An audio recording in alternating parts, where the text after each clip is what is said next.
Hello everybody. Hello to everybody online. Welcome to the All Parliamentary Group for Cycling and Walking. This afternoon we are having a meeting on the subject of self-driving or so-called robo-taxis, something that we've been wanting to talk about for a long time.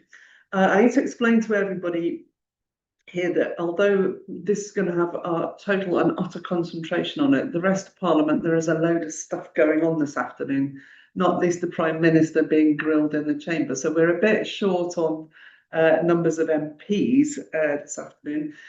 In addition, the House of Lords, of which I am a member, is busy doing an ancient parliamentary procedure which is known as ping pong. We are basically having barneys with the House of Commons about legislation as we come to the end of Parliament. So we've got lots of votes. So I'm going to have to jump out at some point and leg it over to the House of Lords and then come back.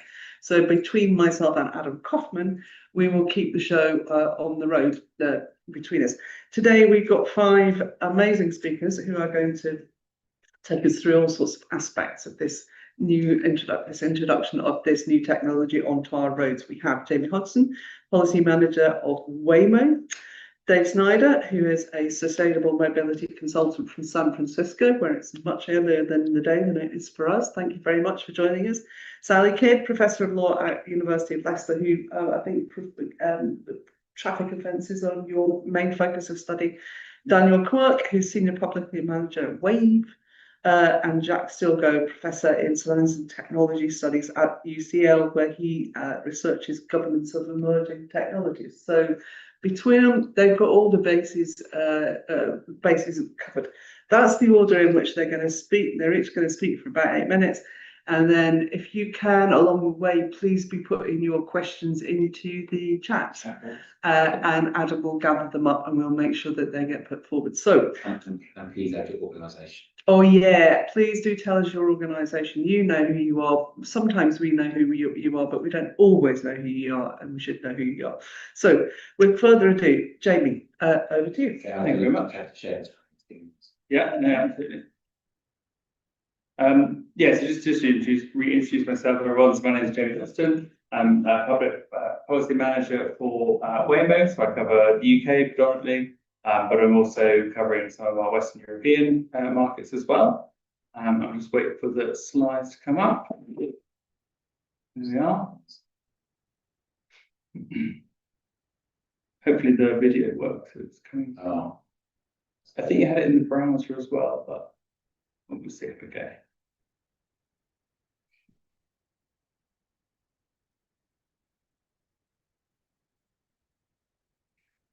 Okay. Right.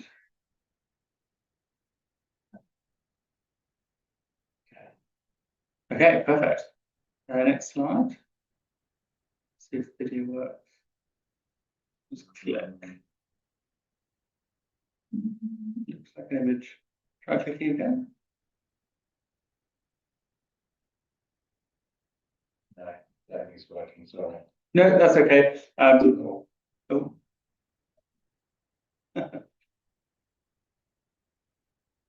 If you just click past it there. Unless it's now it's trying to work. I think it's trying to work. It's 1 minute 42. It shouldn't be that long, but let's see.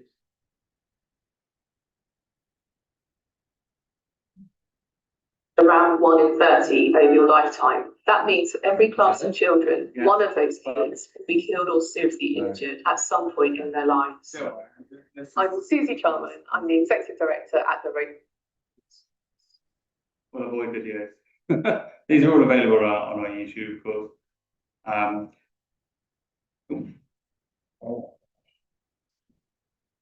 Okay, there we go.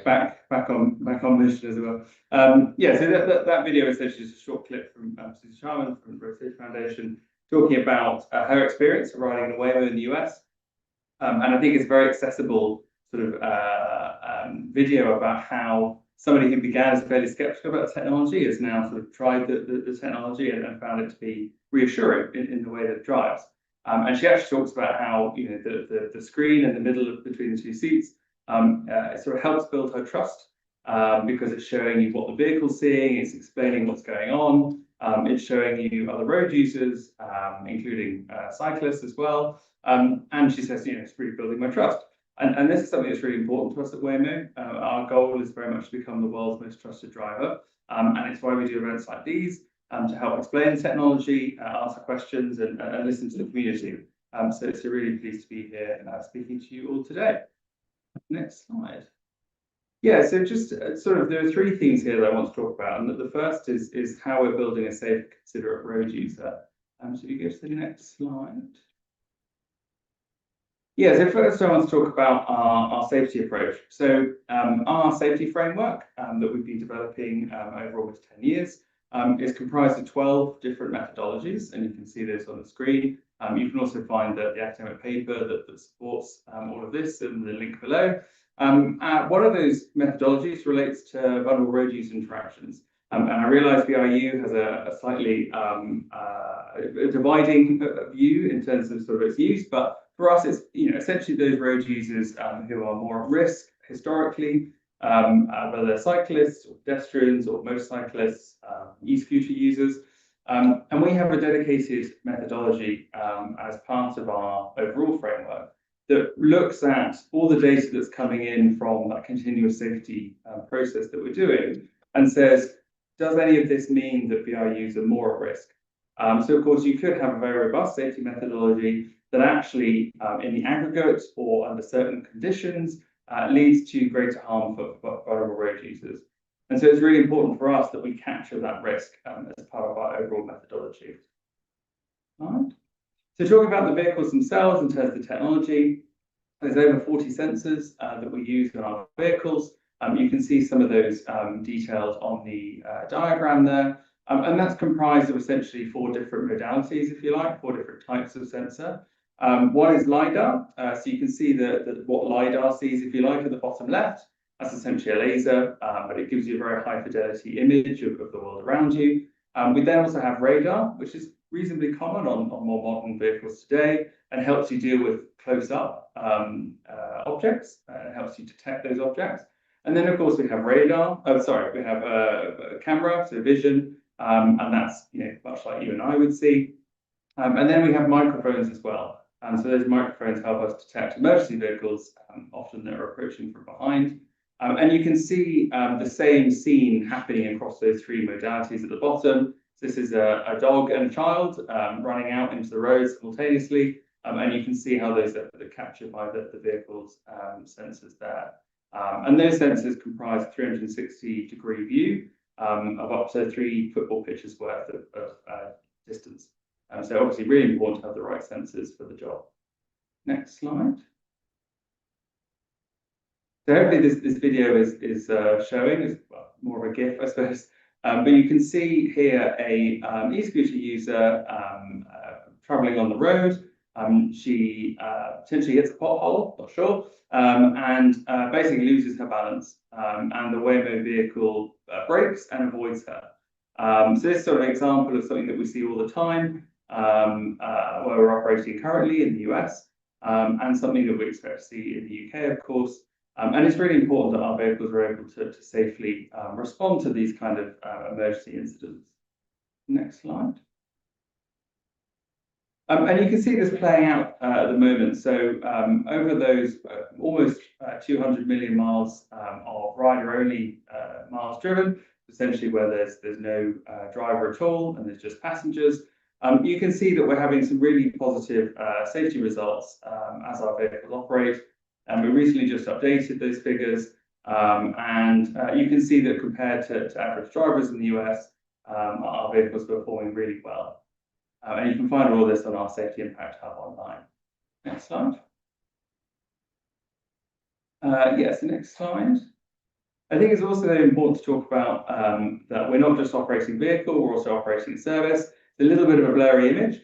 But you can see here, this is an image of the screen that's inside the vehicle that a rider or a passenger would see. And you can see that the vehicle has warned them of an approaching cyclist and told them essentially, don't open the doors. And this has been a really important product feature that we introduced a number of years ago, just because we did have some incidents where passengers were opening the door into cyclists. And of course, I'm sure cyclists have experienced this, unfortunately, far too often. So this is an example of something that doesn't relate to the vehicle driving itself, but it's a really important safety feature, if you like, of the overall service. Next slide. I just wanted to mention potholes. Everybody loves potholes. So you may have seen we announced recently that we're now in partnership with some US cities, looking at how we can share with them data from potholes, basically to inform them where we're detecting those potholes. So that's something that they can action. We've only done that in the US at the moment, but obviously our ambition would be to bring that service, if you like, to the UK as well. And for us, that really just represents the beginning of how Waymo can offer a service that can help monitor assets, essentially. So not just potholes, but you're probably aware that lots of local authorities struggle with managing their assets, or at least knowing what the state of those assets are. And we think that's something that Waymo can contribute towards. Next slide. Yeah, so finally, just in terms of our partners, so it's really important, just as much in the US as here, that we work with lots of different organizations to really help us broaden our understanding of different communities and to make sure that our service is suitable for everyone. It's a sort of co-design approach that we take in all of our markets. And you can see some organizations up on the screen there as organizations that we've sponsored, but we're also often going out to events and conferences, and really just engaging on a day-to-day basis with communities to make sure that their views are reflected in how we operate our service. Slide. This is another video. See if this doesn't have any sound. No, unfortunately, it's a good video. It's slightly biased, but it shows you our vehicles operating in London. So we did publish this video. I think it was last week. Often people say to me, "Well, fine, you're operating in the US. That's all good. But what about US cities? What about UK cities? Sorry. How can you cope with the complexities of London's roads in particular?"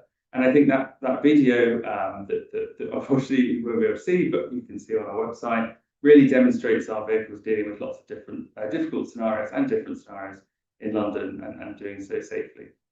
I believe that's skipped in it. Oh, there's a taster of the video that you would be able to see. Central London, and if anyone knows where that road is, it's very, very busy and crowded. Yeah, perfect. Thank you very much. Thank you very much. Any questions, please put them in the chat, and we will have a good chunk of time for questions at the end. So we're now going to go over to Dave. Dave's on mute. Oh, Dave's disappeared. Good afternoon. To introduce myself a little more, first I want to thank you all for inviting me to speak with you and help you figure out how to make the most of autonomous vehicles. My history is... Dave, we can't see you. I'm not sure why. You've gone behind your blue screen for some reason. Oh, how's that? You're back. Yeah, you're back. Yeah, so my personal experience is as a longtime resident of San Francisco. I was the founder of the San Francisco Bicycle Coalition, which is the London cycling campaign of San Francisco. I'm going to talk about my personal experience with Waymos in San Francisco, why in general I think that it is a very important safety improvement for cycling. I want to touch on some glitches that we have experienced in San Francisco, and then I want to finish with some suggestions for regulation as policymakers that you should take seriously in order to make the most of this opportunity. First of all, my personal experience riding a bike in San Francisco with Waymos makes it clear that Waymos are so much safer and less stressful. For example, usually I can ride in infrastructure, but sometimes I have to ride in the same car lane as automobiles for a few blocks to get to the next link in the bike exclusive infrastructure. And in those periods, I have to block traffic, riding along at 15 miles per hour. If it's a human driver behind me, I'm stressed that they're going to be impatient and do something dangerous. If it's a computer driver behind me, I know that they're going to wait patiently and I can relax. It is a great relief to know that that is not someone with emotions behind me that is sharing the road with me.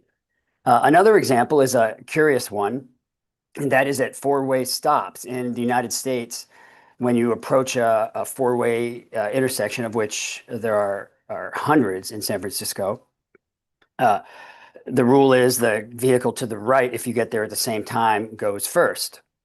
I will approach an intersection, and the car on the left, or let's say the car on the right, it's their turn to go.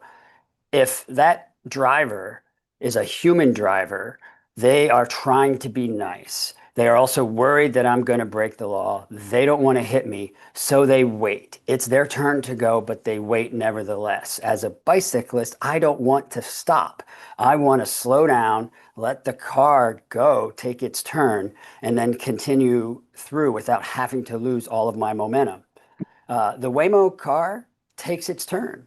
I can slow as I approach the stop sign, and the Waymo car will know it's turn to go, and it goes. It gets out of my way, and I don't have to actually stop. I can just slow down. A human driver waits.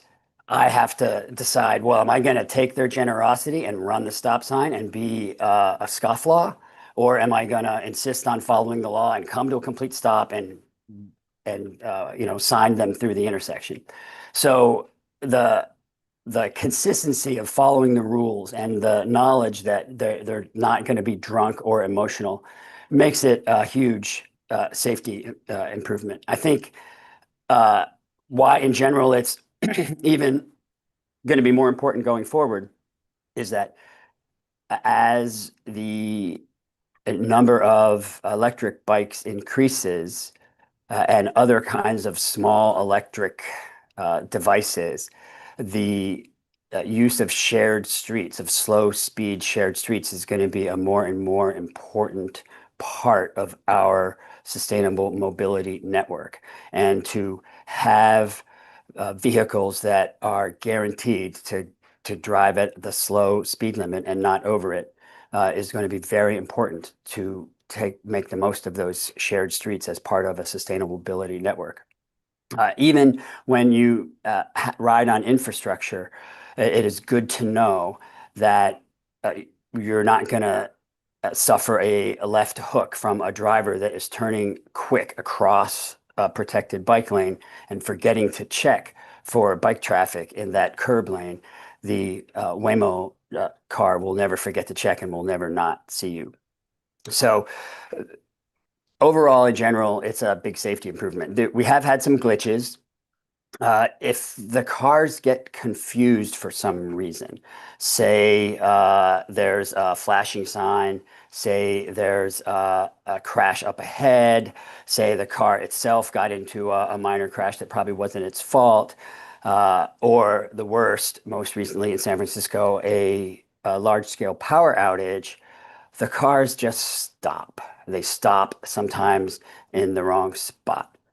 They stop sometimes interfering with emergency vehicles. It's a problem that's getting better, but it has been a glitch that the Waymo hasn't quite figured out in San Francisco. Now, to finish with some suggestions for regulation, it is critical that the Waymo vehicles or autonomous vehicles from whatever company strictly obey the speed limit.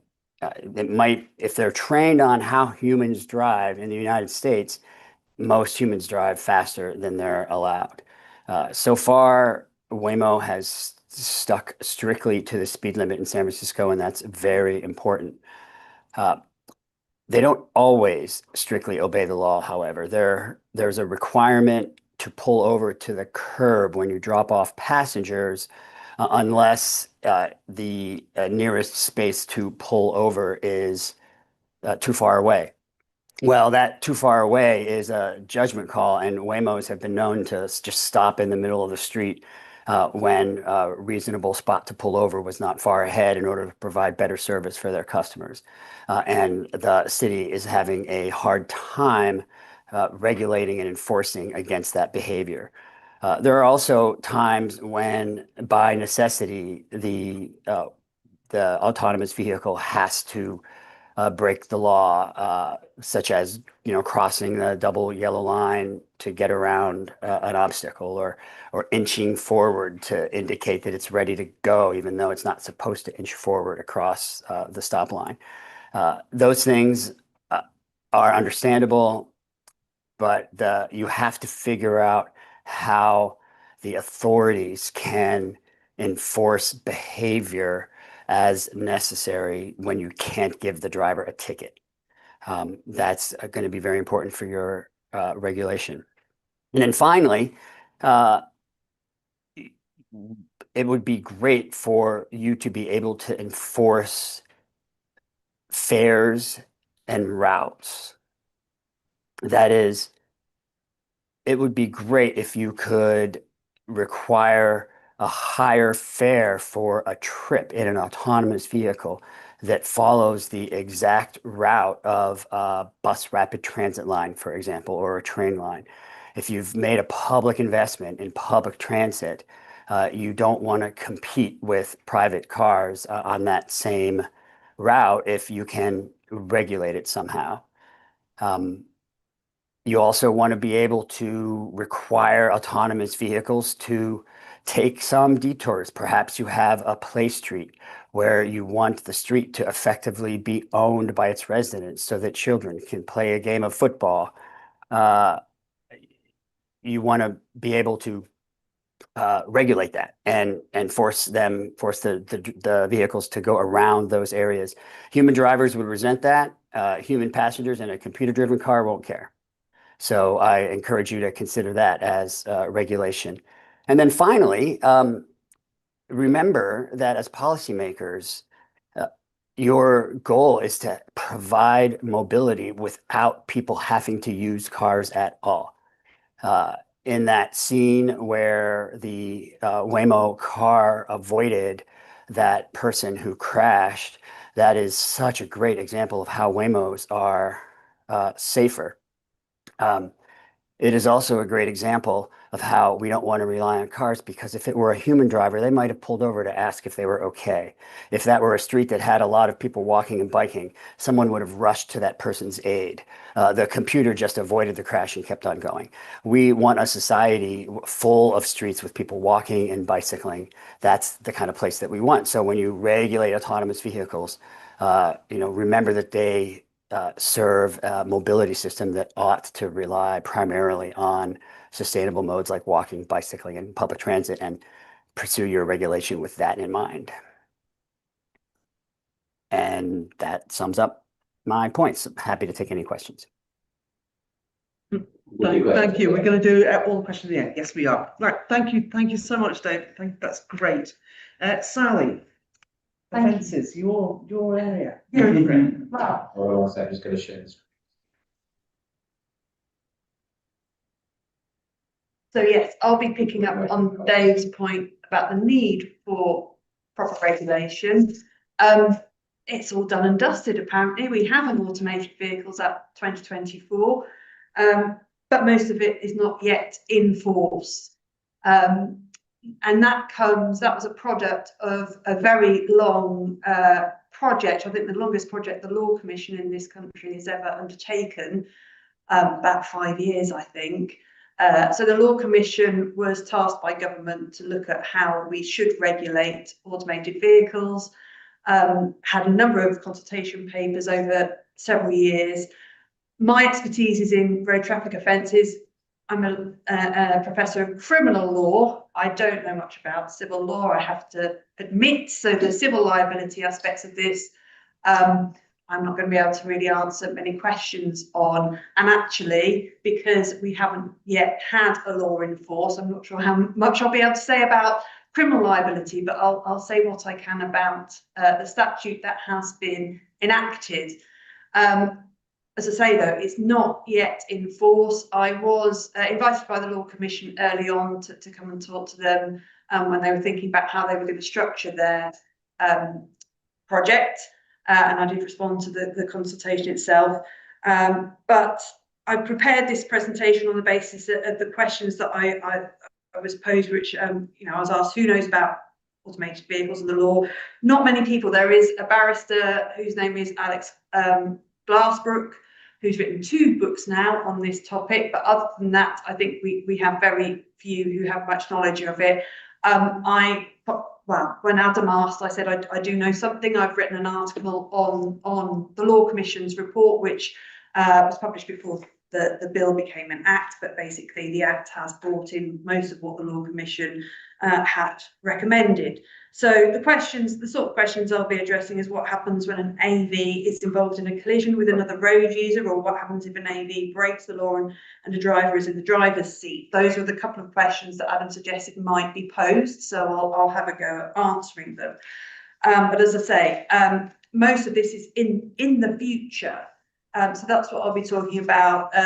The new road safety strategy references the need to take action to implement the Automated Vehicles Act 2024 and references that they're accelerating the automated passenger services legislation to spring 2026, which is now. I haven't seen the secondary legislation that kind of enacts that, to be honest. I've seen guidance, but I'm not sure whether, I think as far as I could find, there was only one statutory instrument that brings anything related to the Automated Vehicles Act.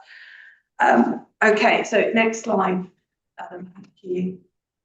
So in relation to those questions that it was suggested I might have to answer, what if there's a driver? Well, the point is we need to move away from that terminology about who is a driver.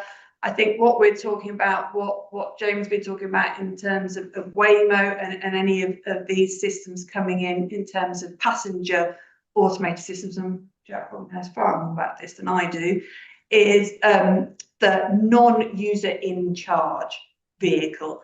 But the Automated Vehicles Act makes this very strong distinction between 2 different types of vehicles. Now, bear in mind that this was being drafted, you know, we're going back 2 years since it's been enacted, and it was being drafted before that, and things move along so quickly. So I don't know the extent to which the provisions on user in charge vehicles will be that useful. We're going to be thinking about no user in charge, but the point is that the Law Commission envisaged these 2 types of AV. Again, I'm not an expert by any means, but I think, as I understand it, the user in charge vehicle is a level 3 vehicle.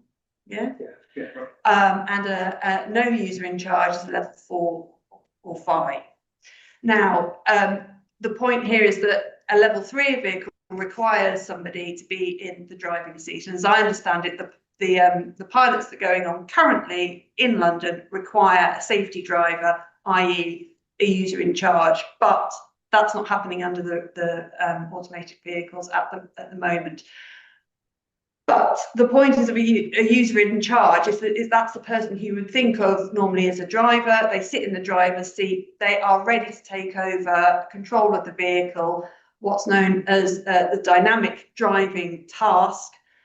When the car decides it can't cope any longer or needs to hand back for whatever reason, there is a transition demand by the vehicle saying to the person who is in the driving seat, like, you're going to have to take over shortly. There'll be alarms in the vehicle for that to happen, and there's a definition in the Act of what a user in charge is and the requirement for that transition demand. So, excuse me, there are certain offences that relate to the user in charge who would otherwise be a driver, but these vehicles we're talking about are the no user in charge, where there isn't going to be anybody in the driving seat. That's the point. And there shouldn't be anybody in that seat behind the wheel. I don't know, do you allow people in that seat? No, okay. So there, the regulation is very different. And so I've got slides on each of those. Next slide, please, Adam. So before we get to that, before any of these vehicles are allowed on the road under the Automated Vehicles Act, there is this system of authorisation. So what's happening at the moment is happening outside of that regulation that is forthcoming, because we're looking at the trialling and piloting of these vehicles. Excuse me. But long term, if we're going to have these vehicles on the road generally, outside London and etc., other than in piloted areas, those vehicles are going to have to go through the authorization system, and that will require the company who runs what's known as the ASD, the authorized self-driving entity that oversees the service, to get authorization. If the service carries passengers, it will also require a permit for automated passenger services. And there is this system in place within the Act, once it's brought into force, that will hold those ASDs to account. So sanctions and penalties apply to ASDs if they fail to meet their regulations. But the point of this is it's seen to be a no-blame safety culture. It's not supposed to be about investigating for the purposes of placing blame. And I think that's what people will have difficulty getting their heads around. So yes, as I see it, it's the no user in charge legislation or provisions within the legislation that will apply to the robotaxis. Next slide. So long term, under the Act, it's got these basic concepts that deal with authorization. When will a vehicle be authorized? Well, only if it is designed in a way that is intended that it travels autonomously, and I put in bold there the important bit. It's capable of doing so by means of that feature safely and legally. So we then have to look at, okay, so what do you mean by safely and legally? So safely, is on the next slide. Legally means it travels with an acceptably low risk of committing a traffic infraction. Now, I don't know what is envisaged by acceptably low, but this is the point. Any vehicle should be sticking to the speed limit, stopping at red lights, all of that. I would have thought that would have to have a near to zero risk of committing that kind of traffic infraction. Next slide. Sorry, I'm kind of losing my voice a bit. So the question of how safe it has to be, there is the statement of safety principles within the Act, and it's for the Secretary of State to decide what these what's going to be safe enough. What the Act says is that it should achieve a level of safety equivalent to or higher than that of a careful and competent human driver, which I had an issue with. I think we should we shouldn't be thinking about these robots as if they were cars driven by robots, and we have to then compare to humans. Obviously, they have the benefit that they may well be safer than humans. That's why we're bringing them in, or that's at least why the majority of us, I think, see this as a good idea.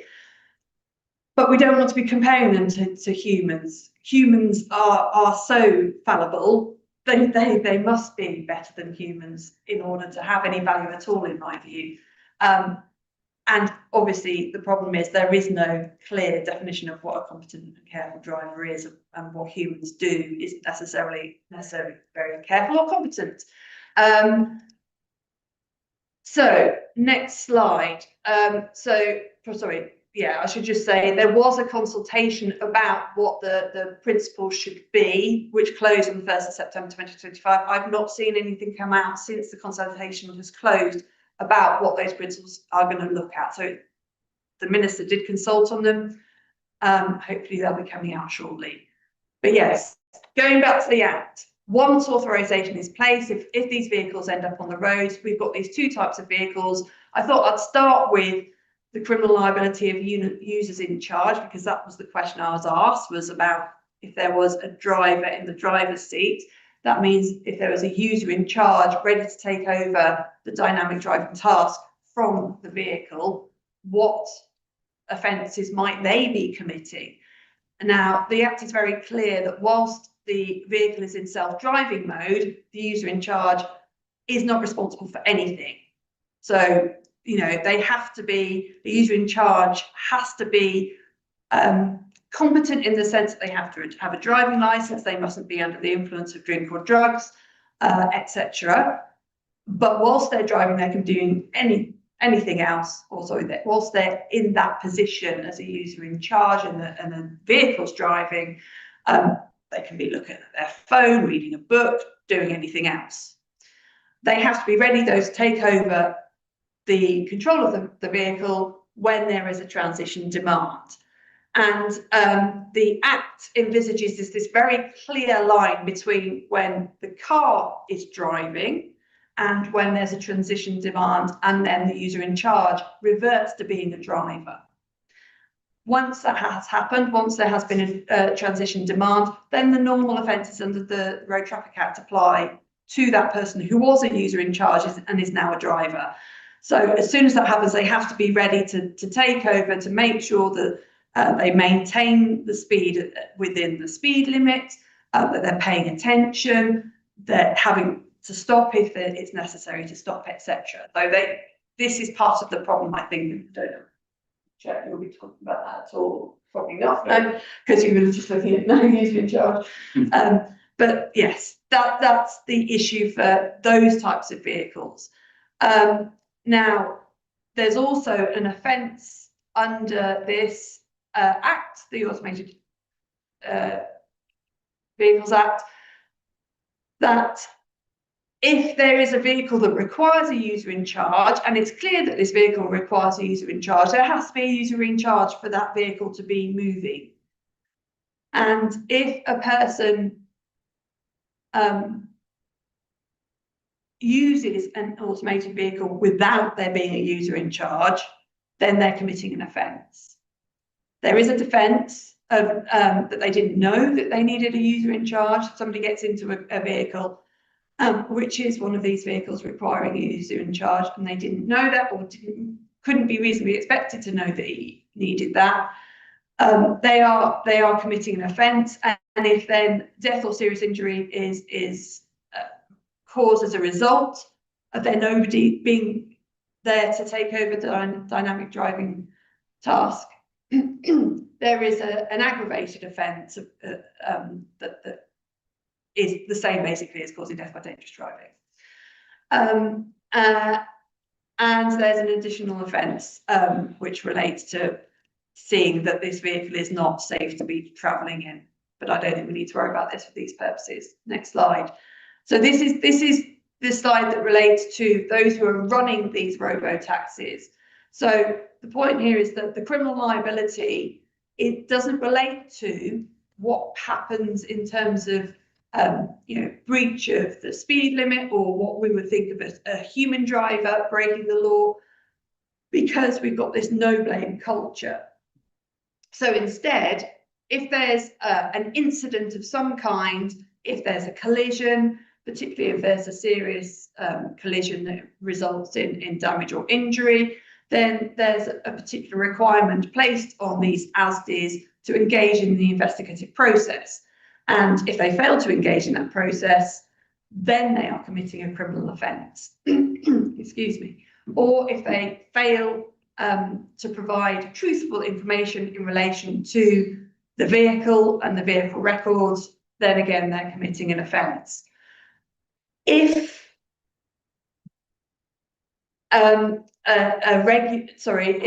if a regulated ASDI, which is running vehicles, and there is information coming in that there is a problem with the vehicles and nothing is done about that,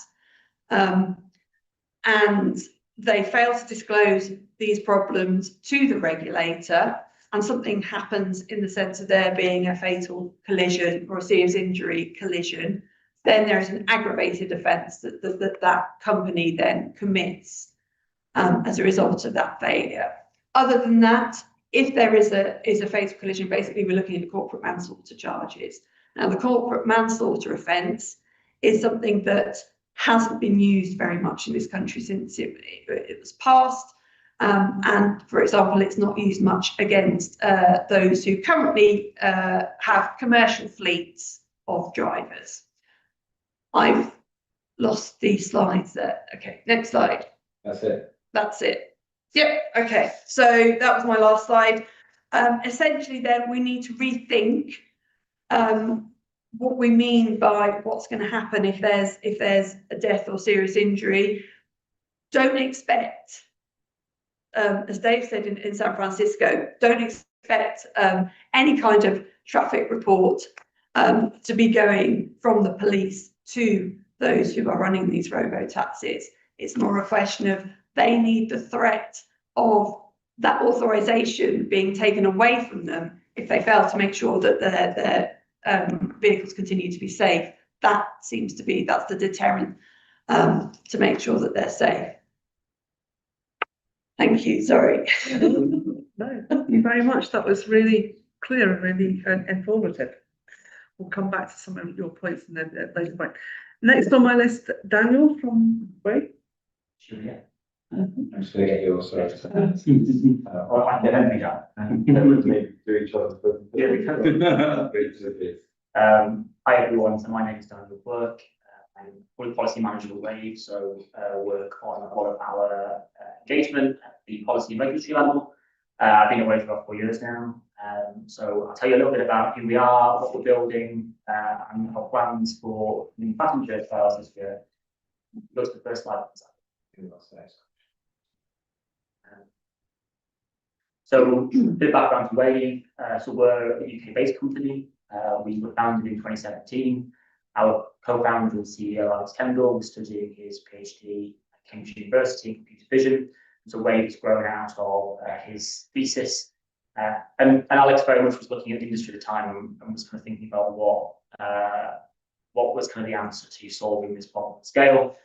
And with advances in computer vision and some of the work he was doing on machine learning, Wave has kind of brought a different thesis to the industry, which is one around data learning. So rather than mapping and programming and rules, Wave is building an entirely data-learned neural network. So embodying vehicles with a neural network that has the intelligence to be able to drive. And that has been our kind of mission over the past almost 10 years now, since we've grown from a garage in Cambridge to now global operations to Rampant here in UK. Just wait. The first slide that comes up is a bit of a timeline for our journey. Here we go. So we talked a lot about AB 2.0, and I think there's two kind of key things to know about Wave. One is that that kind of difference in our technology that I just described, which is that it moves away from rules-based pre-programming and mapping to one of data learning.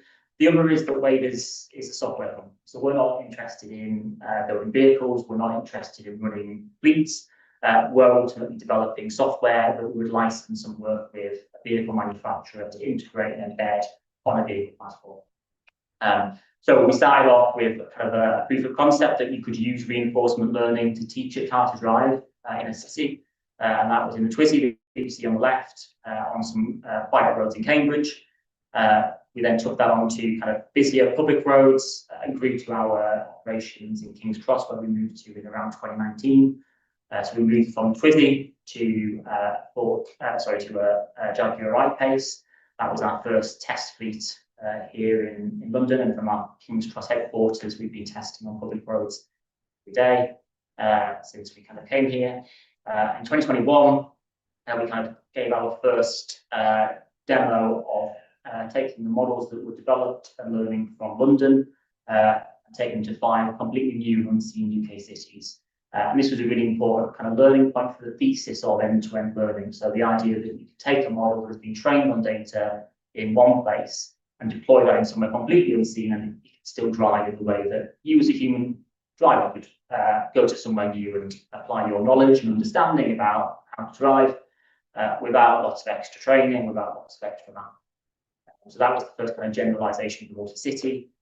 We then did a similar example of proving that ability to then generalize to new vehicle platforms as well. So the same thesis that applies to how you could take a model from one city to another applies to a vehicle platform. Data is trained on maybe a passenger vehicle, and that's where a lot of our training data is based from our first early years. But you can use the same model to drive a light goods vehicle or a shuttle, or in principle, that ability to move across vehicle platforms without having to reprogram and retrain that model. We've had breakthroughs along the way where we've also been kind of experimenting with generative AI and large language models. In 2023, we showed kind of some of the possibilities of Ringo, which is a language model. It offers you a way to introspect and look at a model and interrogate and ask, what is it seeing, what is it doing? It's one introspection method. It's not the answer to explainability, but it's certainly an important signal that gives you an understanding of the model. All the way to Gaia, which is a world model, so generative AI that generates world models for vehicles, and this is really important and powerful for simulation testing and training. Imagine those real world scenarios that you just never encounter on public roads.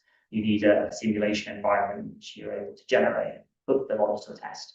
All the way through to 2024, 2025, where that model and that development we've been doing in London over many years is now a part of a global fleet. So taking that driving model and operating on US roads in Sunnyvale in California from our US site to Germany and Nuremberg. We have an operation in Stuttgart, which is our mainland Europe operations, and then into Japan, where we have a Tokyo fleet as well. So that's kind of been the trajectory. Next slide, please, Adam. And so here now you can see kind of ways to footprint. So we're anchored in the UK, British born and bred. London is our kind of key and first market, but as you can see, what we're now demonstrating with our AI model development is that ability to scale and generalize across very diverse and different environments. And all of this testing, which is all done with safety operators, so we're not driverless, we're still kind of on our development journey. All of this testing ultimately is about also collecting diverse data that allows us to train and develop really high-performing models.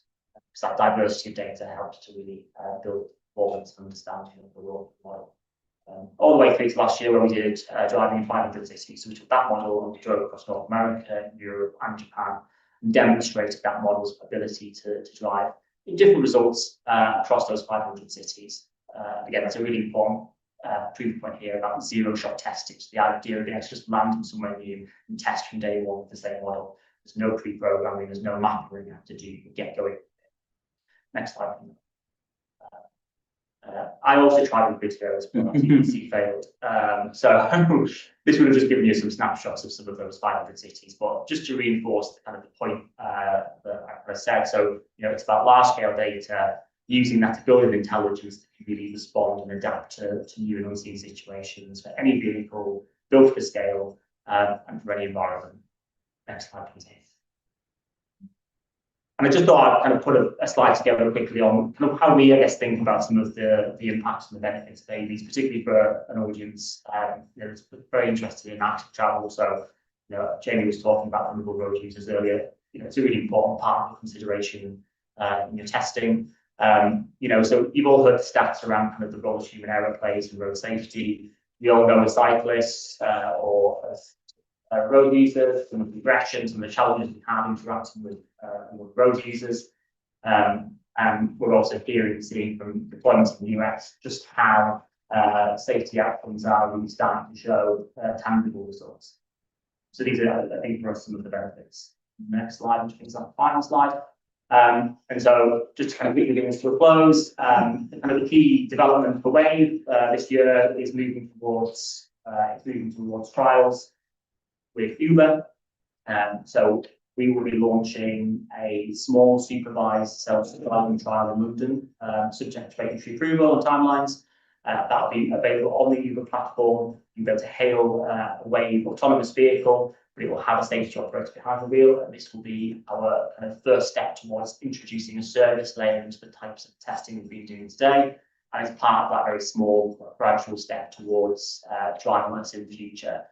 For us, it's about a really important use case to start to engage with the public technology. But as I said from the start, for us, it's about licensing and selling this software at scale to vehicle manufacturers. And Robotaxis are one of the really interesting examples of a more mature model now that's coming out of North America, where there's lots of demand to see the application of driving autonomy into base vehicle integrations. So that's a really important step for us this year. I'll stop there. Thanks very much. Okay, I'm going to load up Jack's slides, and then we will move over to Jack. And if people do have questions, please do put them in the chat.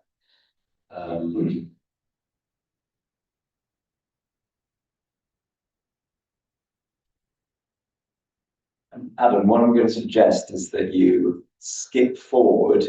Yeah, because we're really short on time. Can you skip forward like 10 slides?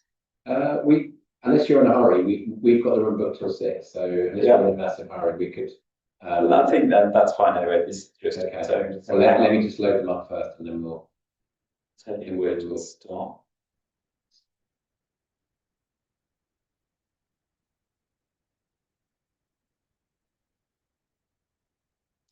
Some of it's just history, which is just less. I love history, but as Henry Ford famously said, history is fun. you've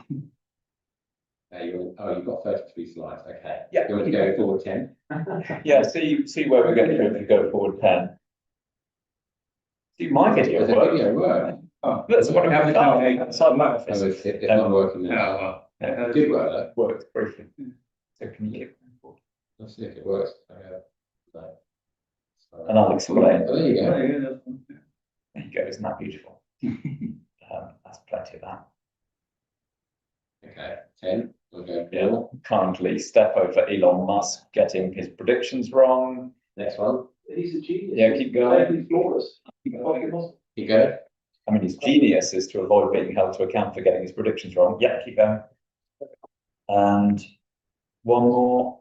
Yeah, let's stop that. Okay, so I'll start off by saying who I am. So I'm a social scientist. I a few years ago ran a project called Driverless Futures that tried to explore the governance of self-driving vehicles across various dimensions. And the reason I was going to do a bit of the history there with just really one purpose in mind, and that's to get us away from a very simple. Sorry, I'm going to stop you for 1 sec. For some reason, they're not working on the screen, so I'm just going to. They might just be lagged. Yeah, just give me 1 sec. Let's stop this. I think I know why. But, sorry, I just want everyone to be able to see them. Okay, so a little bit clunky.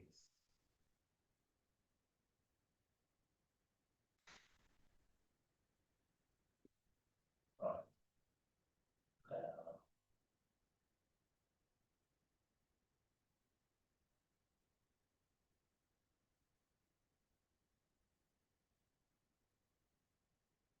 Hopefully it's going to work out. Why don't you start talking? Yeah. So yeah, what I wanted to get away from was what I call this sort of myth of autonomy, which is something that has been really prevalent in the discussion about self-driving vehicles. And it's like, if you like, it's the simplistic assumption that what you've got is a car with a driver where you've taken out the driver and you've put in a computer and nothing else needs to change. And I don't think that's a helpful guide for regulators, for cities, or even for companies to make decisions about how to move forward. Because I think what we've already heard in various ways is that the nuances of this technology are all about interactions. They're about interactions between software and hardware, between vehicles and infrastructures, between, you know, in the case of level 3, users and systems that they might well only understand partially. Interactions between this mode of transport and other aspects of a public transport system in a complexity like London.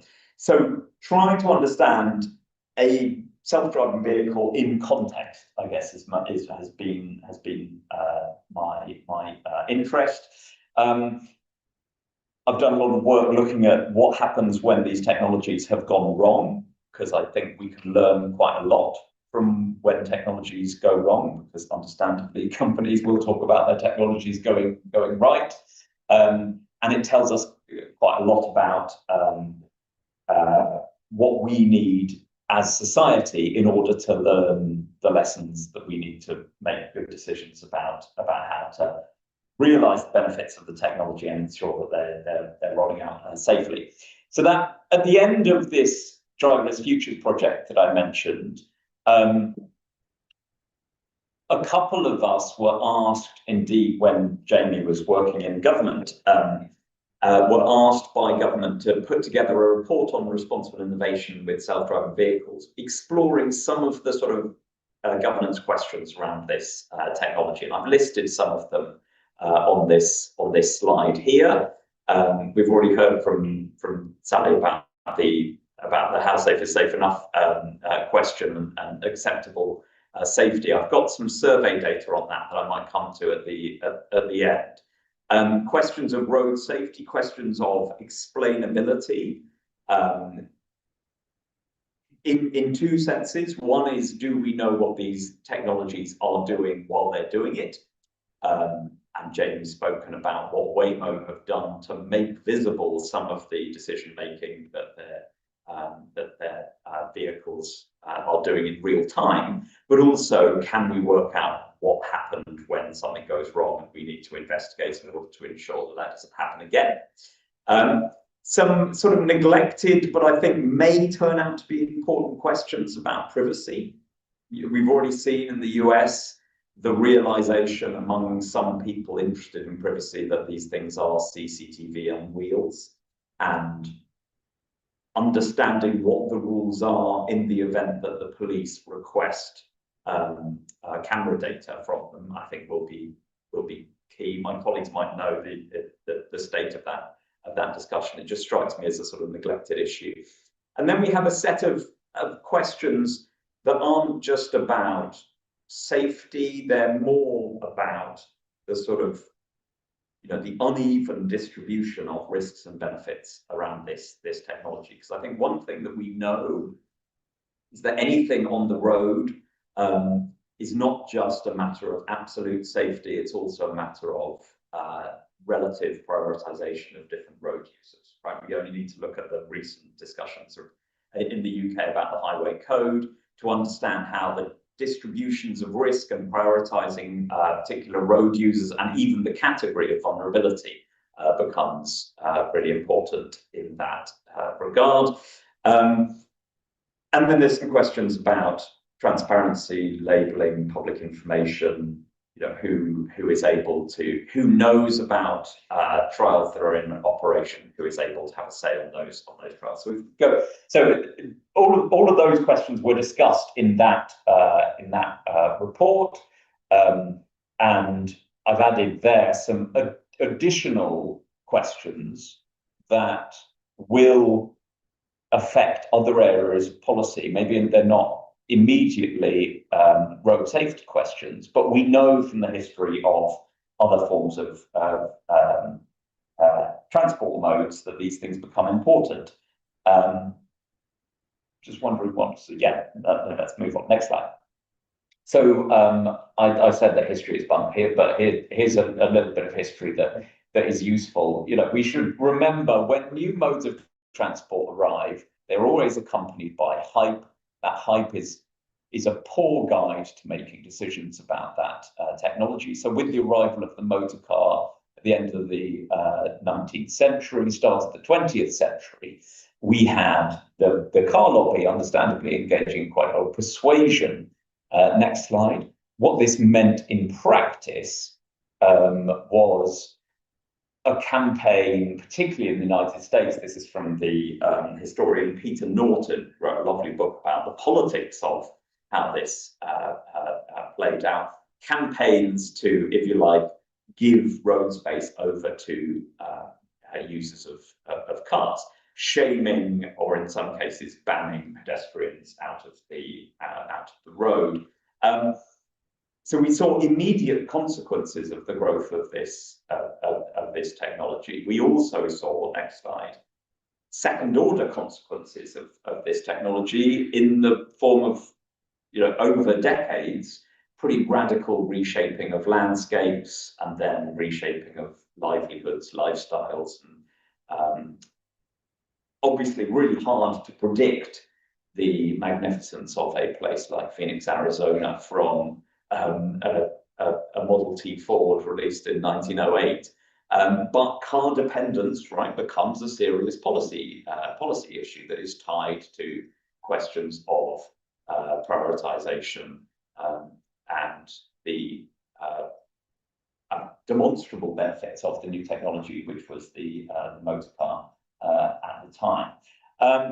Let me just finish then by just mentioning a few bits of survey results. So one of the things that we did as part of our project was, we did a survey of British members of the public. We had some surveys of US members of the public and some surveys of experts as well on the question of how safe is safe enough. You know, the government have said their statement of safety principles with the careful and competent bar, which I can sort of understand how in a legal sense they might need to say that, but I absolutely agree that the comparison with humans both misses the potential risk and also misses the potential benefits of technology. Right? I think we'll only start to see this technology as really beneficial once we avoid just the immediate human versus robot comparison. What that tells you is that members of the public have very high demands for safety indeed when it comes to this technology.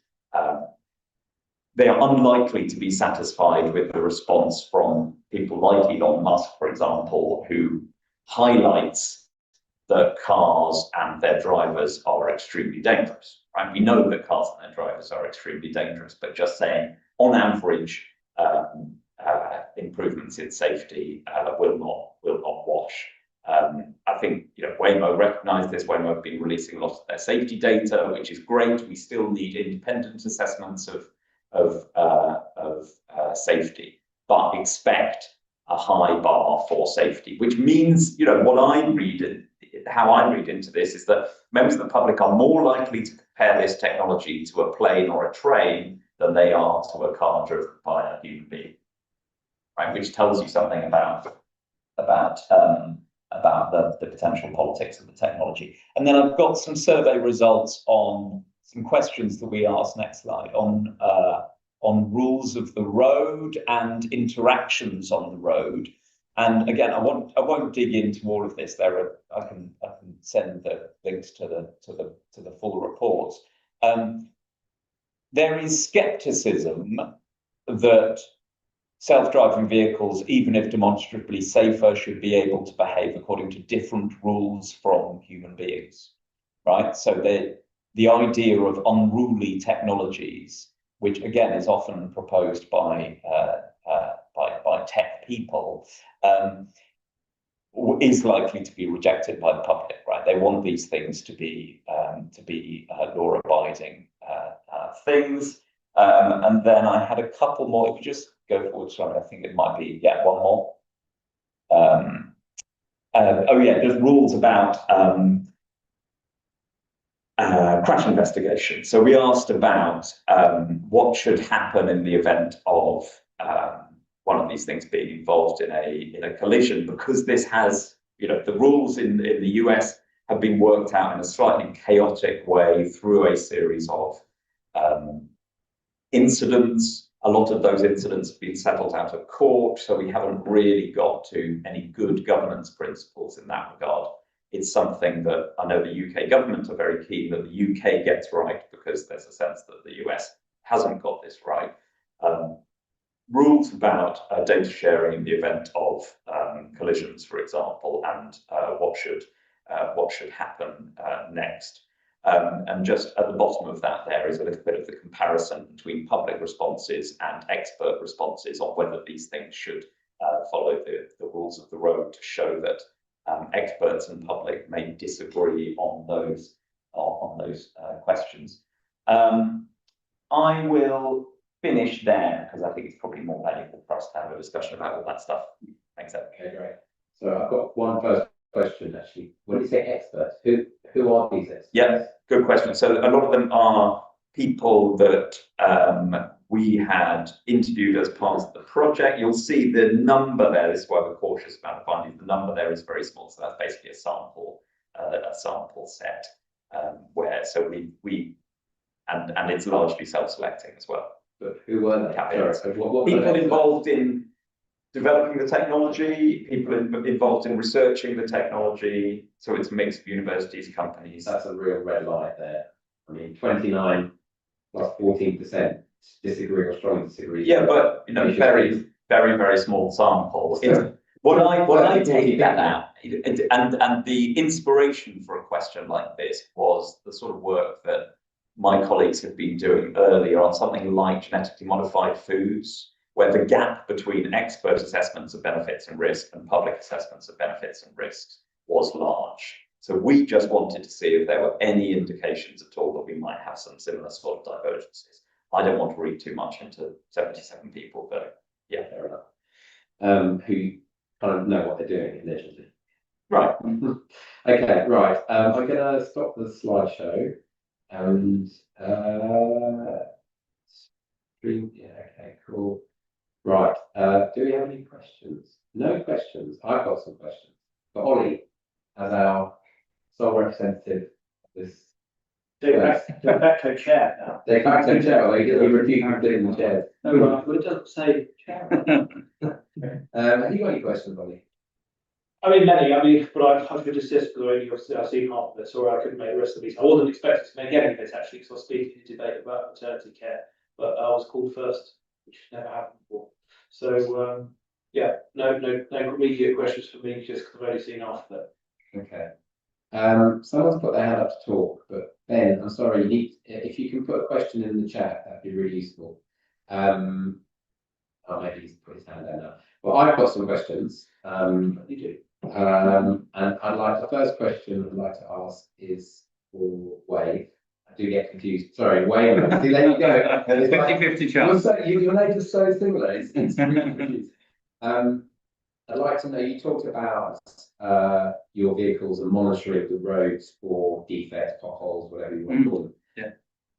One of the, my understanding is that a good sort of white line network is really important for, okay, it's not there. Not okay. okay. But is it something that you could monitor white lines, like giveaways, stop lines? Is that something that you could build into your monitoring? Yeah, I mean, I think sort of obviously it's extremely early days, and thus far we've done potholes, right? But I think there's a world in which that's definitely possible. In terms of how our vehicles sort of operate, if you like, how they're able to drive themselves, and it's a bit different across the industry, but we obviously have a mapping layer that sort of tells the vehicle where it is, and it essentially checks its map against what it's seeing in the real world. And in that way, you know, the white lines aren't so important because it already knows, because it's been programmed to know where the lane begins and ends. And essentially it's constantly updating, there's questions, there you go. Yeah. It's constantly updating its understanding of the world as it drives, and it's comparing what it's currently seeing, as I said, against the map. So, you know, yes, if there's a degradation in white lines, that might be something that's flagged for a human engineer to work on, and there'd be a decision about, well, you know, to what extent do we need to adapt the vehicle's behaviour for that? But by and large, the vehicle should be able to operate perfectly safely, even if there were some degraded white lines, or indeed sort of other road features as well. I think it's a really important point, at least for Waymo, that these vehicles should be able to cope with the existing infrastructure. There's absolutely no ask of local authorities that they need to suddenly adapt all of their road systems to accommodate self-driving vehicles, because it's just unrealistic to expect that. And local authorities have other problems to be dealing with. So we're very keen that our vehicles are able to accommodate whatever infrastructure they find. But if there was a yellow box that had totally faded white lines, how would that vehicle know? Sorry, yeah. How would that vehicle know that was a yellow box? Well, the yellow box would be recorded in the mapping layer, right? So the yellow box could have disappeared for all we care, if you like. The vehicle would know that it's a yellow box and shouldn't stop it. Obviously, you know, there's a world in which the local authority removes that yellow box. And so what does the vehicle do about that? I think these are the kind of nitty-gritty operational questions that we will just inevitably come to as an industry and society. But yeah, ultimately the vehicle should be cautious first and foremost. Okay, so what you're saying is an AV knows more about what the road should look like than someone behind the wheel of the vehicle. Because the AV's got this mapping. I don't know what the mapping layer. That's Waymo's approach. I don't want to speak for the whole industry, but the way we do it is that if a local authority wants us to treat a junction as a yellow box, then that's what we do, because that's what we program into the vehicle. Yeah, I contrast that because obviously we do have a different approach. So for us, it wouldn't be about the mapping or programming or the yellow box tags. I mean, for us, it's more about reading wider cues from the road. I mean, in the scenario where a yellow box is completely and utterly eroded and there's absolutely no signal or clear, view that it was there, I guess it would fall back to also what would a human do in that situation? It's probably still a junction where it's busy and it's moving traffic. So the AV will be taking signals from the behaviour of the vehicles around it to move carefully forward until it's clear. But we wouldn't be reliant on programming code in there that said there is a yellow box there. And again, for us, that's about being able to respond to things that change in the real world, because actually, you don't always know that road infrastructure is going to stay the same. You're not always going to get an updated active mapping. So therefore, you need a system that can also read the wider context and cues of what's happening. I think it's also worth to say that this is where the regulatory regime comes in, right? Because as you mentioned, there's a change in how AVs will be regulated to conventional vehicles. But the reason there is a no blame culture, I mean, there's still sort of an aviation style enforcement regime, even if it's not criminal. But the idea is that the ASD or the NUICO can have that relationship with the relevant authorities to say, look, there's this situation that we're not too sure about. We would like your advice on how we should proceed. And the idea there is to create that more cooperative regulatory environment that is very common in aviation and other industries, not so much in roads. But it's recognizing that change in the what the regulatory needs are. And so, yeah, if there was something that was flagging questions, that's something we would speak to the regulator about. Okay. Right. Well, we will get to the questions. And the first question, actually not on here, someone said it to me, is pertaining to the stats that you put up.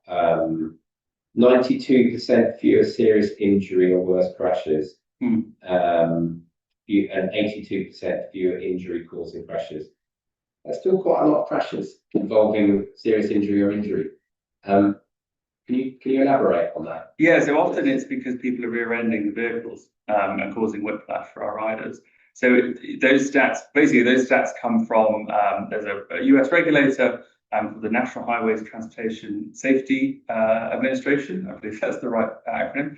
And they will require us to collect data, so collision data that applies to any operator in the US, applies to Wave as well, I believe.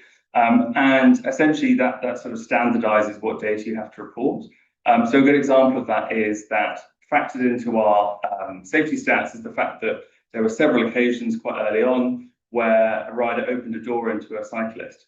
And as far as NHTSA is concerned, that's considered a collision by the self-driving vehicle. So yeah, it's not 100%, but often those stats relate to vehicles that are being rear-ended or being hit by other drivers. We actually have a very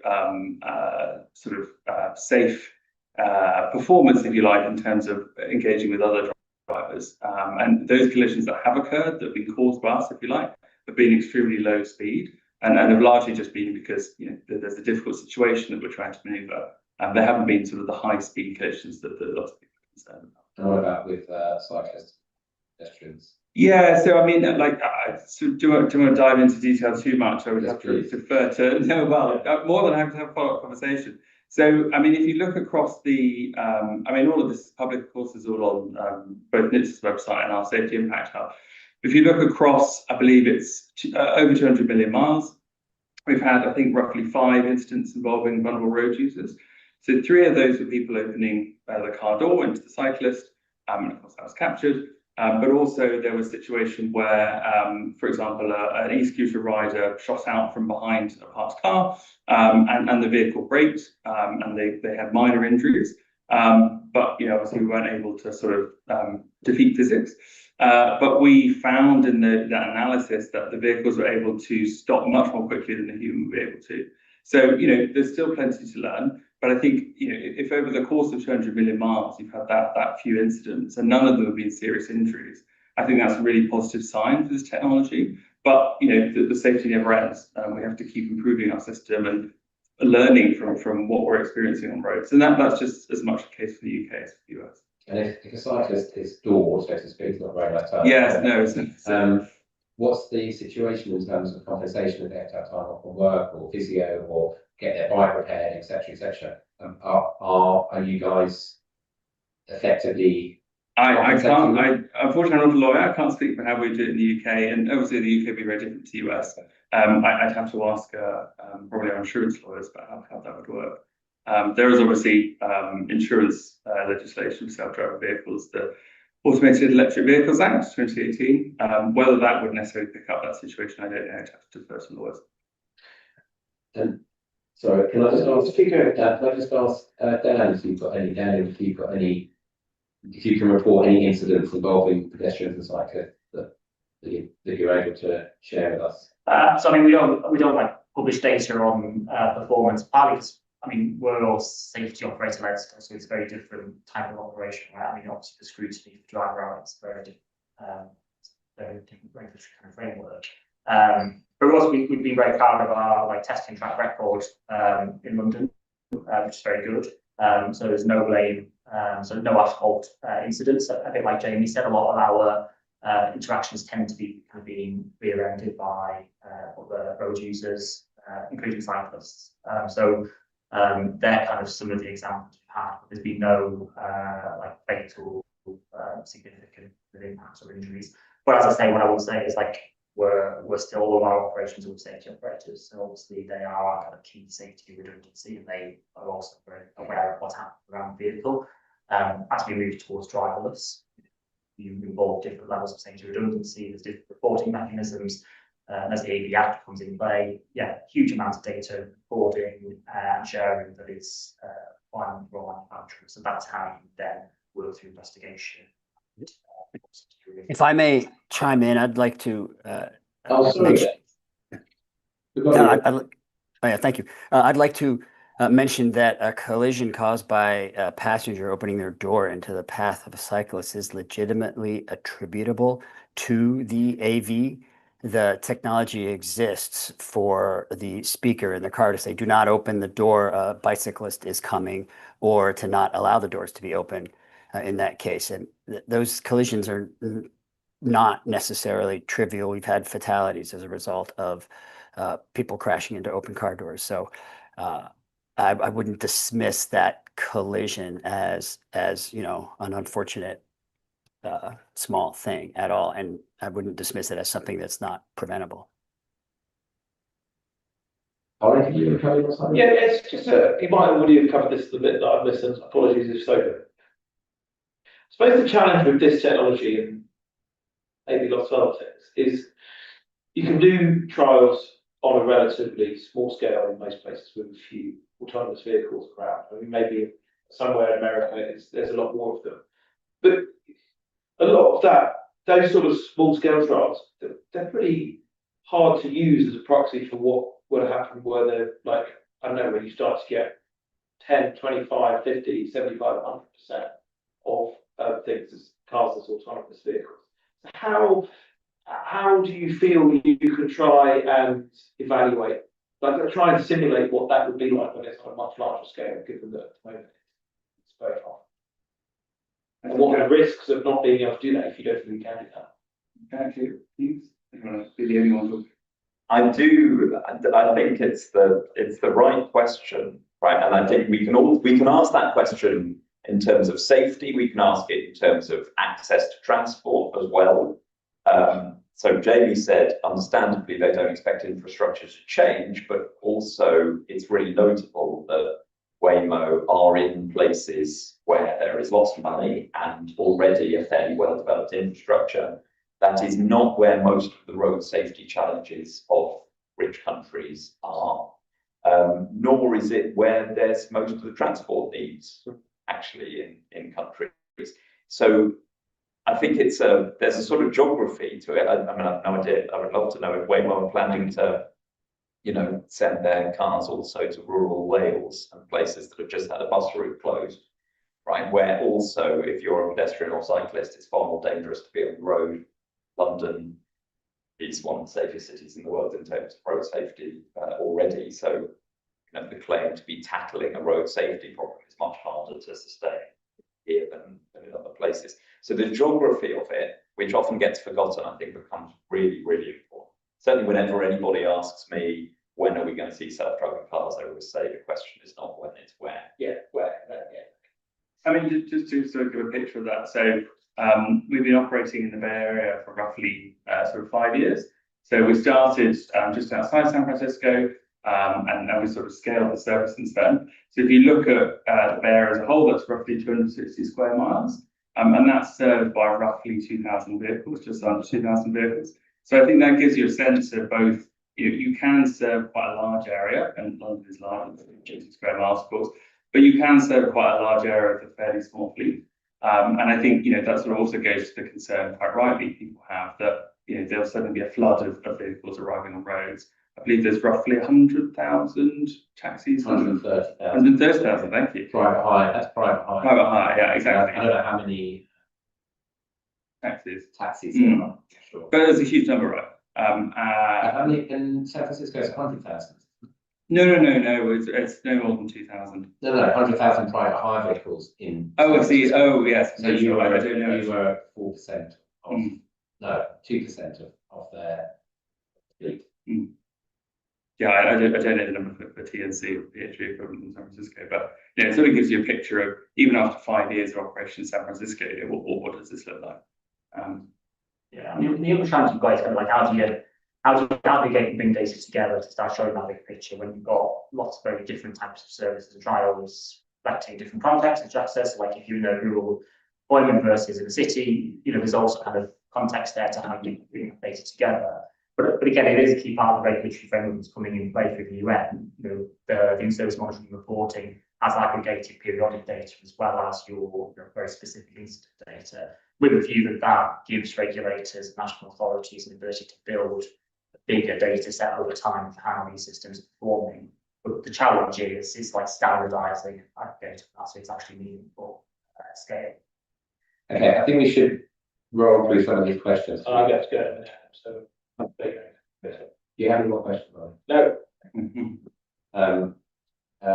We are supposed to be out at 6, but he's gone to check whether the room's booked. I don't know if you guys have got commitments, but I've got 6. Okay, fine.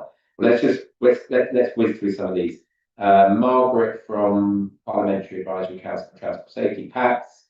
Policy supported by this APPG of promoting changes to how people travel, not into private vehicles, but onto foot and cycle. Government publications supporting the same, e.g. man on the streets. Better connected transport supports use of greater mass transit. That's quite an American word, but I guess that's public transit. Transport. Where are conversations with operators and local authorities about development of automated bus or even trams and their safety around people travelling by foot or cycle? I can talk to that one briefly, not so much in my role at Waymo, but having worked for government, but also previous work for other companies.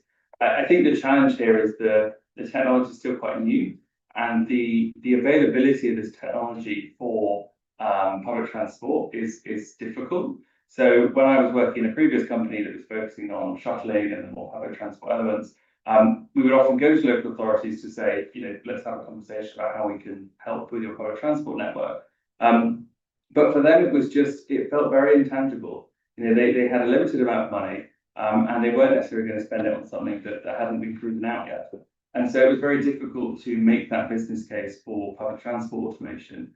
My personal hope, is that companies such as Waymo, but also Wave, bring this technology to roads, making it more available, making it more of a tangible object, and we understand sort of what it means to have self-driving vehicles on our roads, means that you'll see a greater availability of the technology for public transport means, however that might be. It's just, unfortunately, it's very difficult to commercialize those use cases because the market is not yet developed. But hopefully, over the next couple of years, we will see that change. Well, I think I genuinely think this is an opportunity for British and European use cases to look different from American use cases. I think the opportunity for self-driving shared transport modes is really exciting. And I think I can see exactly Jamie's point that you benefit from a car-based system as your sort of laboratory, but I think the spin-off technologies are going to look different and potentially quite interesting. And I think some public transport providers will get on board, but they'll obviously need a much higher degree of conviction that they're going to invest in a sure thing. I think as the technology is sort of proven out more, I think it will become sort of more tangible decision for those operators, but we're not there yet, unfortunately. Okay, someone's disagreeing, Roger Geffen is disagreeing about level 3 vehicles, so. Yeah, Mark got that wrong. Oh, okay, right.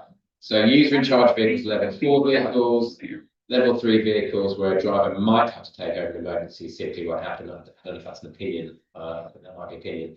Level 4 vehicles may require the user in charge to take over if, for instance, weather changes, but not in emergencies. AVs must be able to stop safely in emergency, i.e. level 3 will never be allowed. Anyone? I mean, Roger makes a good point. So again, sort of less Waymo more when I was previously in government. The UK government avoids using the levels because the levels are very much a technical sort of description of the technology, as you would expect. But what government cared about was who's responsible when. And so as I was talking about, you know, the sort of legal responsibilities. So the kind of traditional level 3 system where there is no transition demand and the vehicle just hands back to you, yes, that's unlikely to be identified as a self-driving vehicle in the UK. But you can see automated lane keeping system, that the UN regulation that came out quite a while ago now, when I was still in government, that has this transition demand so that the driver has to know when they need to take back control. And that was considered an important distinction from just a vehicle that, you know, hands back control at will. So there is a nuance there, absolutely, in terms of sort of when it's appropriate for a human to be using a vehicle that might ask them to take back control. But that's very different, of course, to what Waymo is offering. We obviously never expect our passengers to have any role in the driving task, and that's an important sort of regulatory check that we have to go through. Okay, I'm conscious you need to go, so there's a question. This is Jim Dention from Cycling UK. Does Wave require cars using their software to have the same similar cameras and sensors as Waymo cars have? So kind of in the thesis work, we talk about the agnostic and sensor stack. So today, test vehicles, safety operators have high-leading sensor stack. It's vision first. We've always been vision first because that's part of our development, but they have radar as redundancy. As you move to high levels of autonomy, i.e. as you head towards driverless, you know, we would imagine that sensor stack increasing. The key thing is we would be working with the vehicle manufacturers to determine the specification of sensors that they want to develop towards. So a combination of LiDAR, camera, radar is definitely on the horizon. And the key thing is we have to be able to freely demonstrate our software can integrate easily with any combination of sensors. And Dave, I don't know if you want to come in, but when we chatted last week, you were saying about you were concerned about Tesla. Dave, you still there? Oh, you're on mute, Dave. Yeah. Do you want to just talk a little bit about your concerns about camera-only AVs? I mean, Tesla are the biggest. I don't know how many numbers they've got. They've got a lot, and I know that in Amsterdam, I don't know if it's Amsterdam or I don't know if it's the whole of the Netherlands, but Amsterdam are trying FSD for, what does it stand for? Sure. Yeah, I mean, there's the obvious safety problem where the camera can make a mistake that a more fully equipped car cannot. And I've seen plenty of videos of Tesla's not recognizing railroad crossings, not recognizing trucks that occupy the entire visual field that make the computer think it's just a sky. So that's a problem.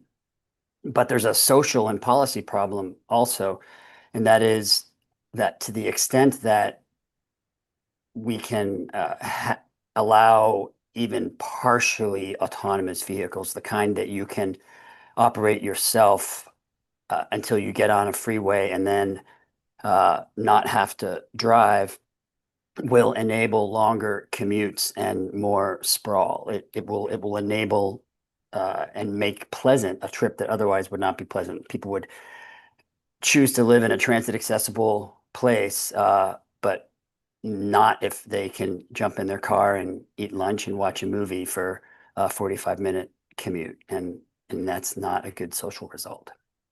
Right. Okay, thank you very much. I'm conscious of time. We have gone over time, and Dan has got to leave. So we'll have a look at a couple more questions.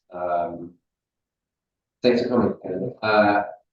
Charlie Hicks, research officer at LSE Cities. Please can a panelist outline what powers local government, e.g. Transport for London, have or will have to regulate autonomous vehicles during the trials? My understanding is that DFT by the CCAV, what's that stand for? It's the policy that connected, centrally connected to autonomous vehicles. Where you used to work. Oh, where I used to work, yeah. Holds the powers on licensing, and so I'm curious what policy levers regarding regulation, pricing, TfL, London boroughs, and in future other local transport authorities might have to manage congestion, align prices with public transport, manage areas where AV shouldn't go, and so on. Anyone want to have a go at that? That's Chris that I talked too much about this. Yeah, Do you know, I was under the impression that local authorities will get say-so about approval of yeah. actual services. So I think what is being described there is the testing regime. Yeah. So Part 5 of the Automated Vehicles Act covers, as I was talking about, automated passenger services. So the idea there was to create a bespoke licensing regime for self-driving vehicles. Lots of other jurisdictions have tried to make AVs work with existing regimes and sort of varying degrees of success. The view here is that the Act was designed to help us understand how we can best license self-driving vehicles that are carrying passengers. It's a little bit different to how passenger licensing works now. So as you point out, Charlie, that there's sort of a role for TfL in the existing regimes. So for example, PHV and taxi, they are the licensing authority. Under the Automated Vehicles Act, it is Department of Transport, likely the Driver and Vehicle Standards Agency, DVSA, who will actually issue the permit, so that permit to operate passenger service. But I think it's section 86 of the Act, if I remember correctly, requires the consent of the relevant authority. So in the case of a service that looks a lot like a taxi or PHV service, it would require the consent of TfL in order to lawfully operate, so to be given that permit by the relevant Department of Transport agency. Government set out some guidance sort of in the last couple of weeks, and obviously the plan is to use Part 5 of the Act for those sort of early pilots. That's what we're hoping to deploy under this year in London. But that does require a sort of pre-consent engagement process. So we have to speak to TfL, we're able to speak to TfL, and essentially understand what TfL wants to see from our pilot deployment. And in that way, they have a say in terms of what the service looks like. But it is still a nationally regulated thing. The view taken at the time was that it's a new kind of service, and so it's appropriate for national government to regulate. But over time, we may see that change. There's obviously provisions in the Act for the traffic commissioners to have a role in in multiple parts of the regulatory regime. They currently license buses. So yeah, we'll see how that develops over the next couple of years. Okay, got a question from Ben Foley, Wheels for Wellbeing, the Disabled People's Organisation. We were told in Liz Barker's intro, all bases are covered by the speakers, but disability hasn't been, apart from logos being displayed. Two major concerns. Currently, taxi drivers have a legal obligation to carry and assist disabled passengers. Without a person to assist, a fair proportion of disabled passengers will be excluded. Number two, concern that autonomous vehicles will fail to recognise correctly disabled people who, with our mobility aids, take unusual shapes, move in unusual ways, so that technology has learned on more typical users of public space that may not react appropriately to us. I can begin answering that one, but I mean, Jack's done lots of research in this aspect. Yeah, I mean, it's a really good point, Ben. I didn't include it in my presentation because I didn't want to drone on for more than 10 minutes. But very, very happy to sort of follow up with you individually on this. We have our own web accessibility network in the US, and we're hoping to reflect that in the UK, where essentially we co-create a lot of our service to make sure that it is accessible. So the sort of first thing to say up front is that unfortunately the vehicle platforms available today do not allow wheelchair access. So what we do is we offer a free, historically it's been a free manually driven wheelchair accessible service that people can use through the app.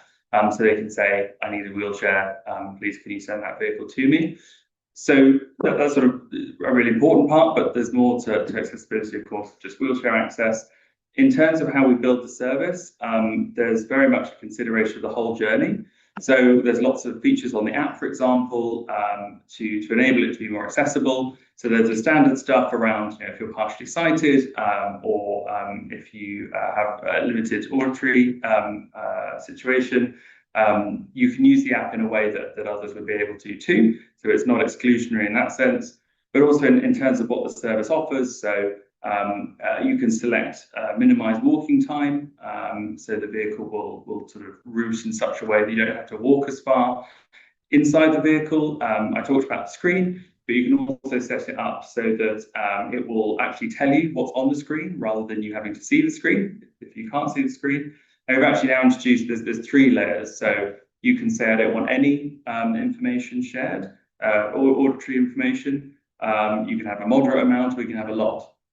And the reason for that was that members of our accessibility network, neurodivergent members, were saying that sometimes there was too much information being given by the system, and so it's really important to build that into the product as well. So yeah, not covered in this presentation, unfortunately, but very important. Just quickly, actually, on the detection piece. Thankfully, our detection system is not so brittle that it can't detect a pedestrian just because they're holding a cane, for example. The system is designed to act cautiously around any road users. It doesn't necessarily need to know that you're using a cane or a mobility aid, sorry. It will just obviously, if it's concerned, if you like, that you need more space, it will act in that way. But as I said, we're always learning, we're always working with our network and trying to improve the system over time. Okay, question for Sally. According to this Dr. Robert Davis, according to my reading of Professor Kidd's presentation, there is no way of legally ensuring that AVs are driven straight operated correctly in the vicinity of people walking or cycling. You can So the legal way to ensure that is the threat of removing authorization. No, absolutely. So yeah, so as I mentioned, that there is an enforcement regime. So yeah, it's not a sort of criminal one, absolutely, but there is a sort of regulatory sanctions regime. So we understand that this will take a similar approach to aviation or health and safety, where you have that enforcement ladder, which starts with a conversation with the regulator, but it can, go all the way up to having your authorization or your license revoked or suspended. There are also monetary penalties available, so a little bit like data privacy legislation as well. But the view was that essentially issuing in London, for example, £120 bus lane violation ticket to a company was not particularly effective. And so this regime is able to sort of move away from that driver-focused approach and more focus on how can we hold companies to account. Because as Sally said, the corporate manslaughter legislation is difficult to exercise, as I understand it. So now it's much more about preventing operators from operating in a way that's unsafe. Can I just follow up on that? Because it's not inconceivable that an AV could be involved in a fatal collision with with a pedestrian or cyclist, someone wheeling, someone in a vehicle. How do you? I mean, you guys have been operating for a while, so it possibly happened. But how do you? It hasn't. Okay, that's very reassuring. You must have planned for this scenario. What is likely to happen if one of your vehicles is involved in a fatal collision with another road user, and that other road user was found to be not at fault, and it actually was the fault of the AV? What's the? Well, yeah, so obviously the US system, UK systems are completely different. I'm talking about UK. Yeah. So I can sort of hypothesize. We don't know what government's intentions are, as Sally was saying, but my understanding of how that would work is that essentially you'd have to report the collision clearly. You'd have to hand over the relevant information to the regulator, and they would start their own investigation. So there's kind of 2 tracks of investigation. There's the broader thematic analysis of sort of a bit like what rail accident investigators do now, sort of say what are the common features without blame. But there is a sort of enforcement regime that's looking at, well, did the ASD do something wrong? So as Sally was saying, and I defer to Sally on sort of the details here, but If there was some element of dishonesty or a lack of transparency, that's when you start to see those criminal sanctions come in for individuals in the company as well as for the company. Because the view was that although the kind of regulation of vehicles driving is a regulatory issue, if there's been dishonesty or a lack of transparency, that's when you start to see these really serious offences on individuals in the company. So non-honest manager, senior officers. And the view there was to make sure that essentially whatever the companies are sharing with the regulator is done so in a transparent, honest way. And that you know, the idea there was to emulate the regulatory regime in aviation, in pharmaceutical, in nuclear, health and safety as well, I believe, because those are by fairly effective systems to regulate these sorts of things. That doesn't take into account something, you know, like the AV or actually just got it wrong. I mean, you're talking about dishonesty, and I appreciate that. That's a whole different level of sort of cover up, and but actually, you know, it's not inconceivable that the AV just gets it wrong because they're not totally fallible. What's the repercussions of a situation like that? I mean, do you just envisage that you'll be paying out damages to, you know, for people, or? As I said, I don't know what government's intention is. I think the view here is that if because we don't have a human to hold responsible, the question is, to what extent was the authorised self-driving entity, i.e. Waymo or any other company, sort of how far do they fall below a certain standard of due diligence and how they program the vehicles? And depending on how that judgment is made, we don't know how that judgment will be made at the moment, there will be you know, from a sort of minor enforcement action all the way to, you know, being banned from operating, from fines being made against the company. You know, there's lots of different ways this could be operated, much in the same as aviation. Tesla's been involved in 70. I think 70. Yeah, not self-driving vehicles, of course, and that's one of the challenges of sort of how does the existing regime deal with this. Lots of things to think about. Okay, Phil Jones, all of the discussion has been about safety. What about the impact of robo-taxis on congestion? Is that one for you, Jeff?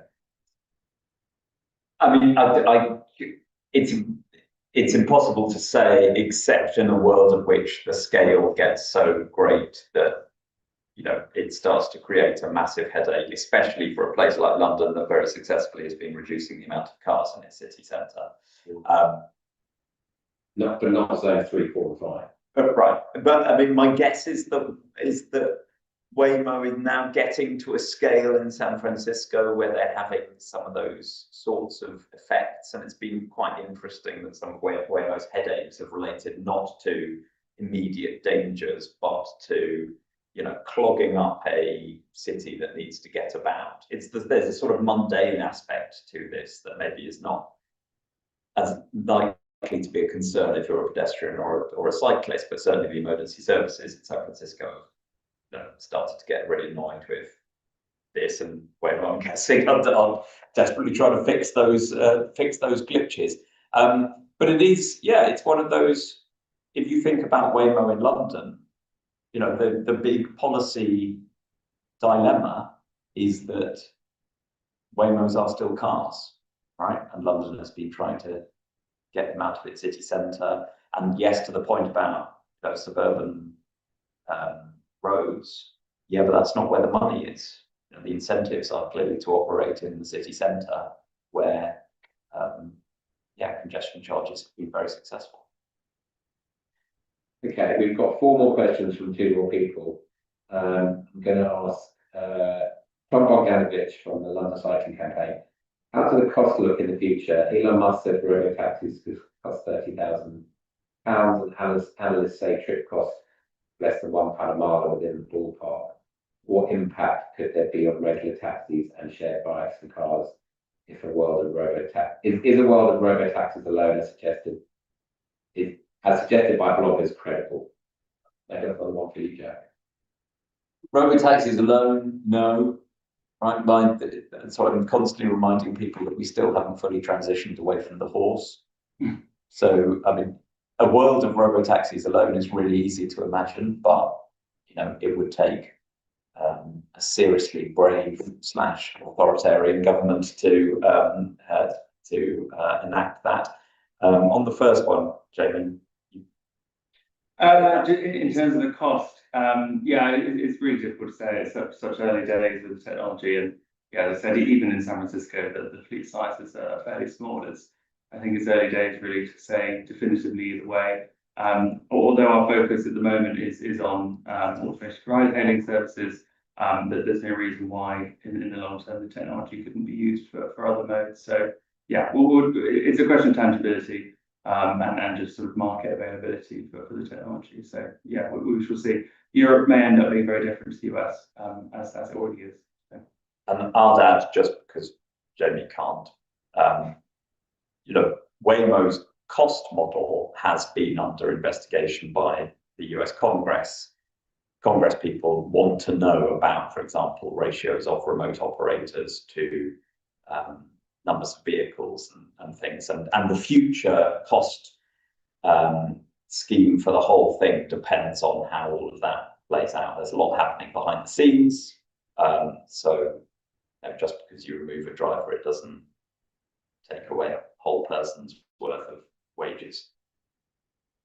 Okay, we are going to wrap up now. So Roger Geffen, who is works at Transport Action Network, or no, Low Traffic Future.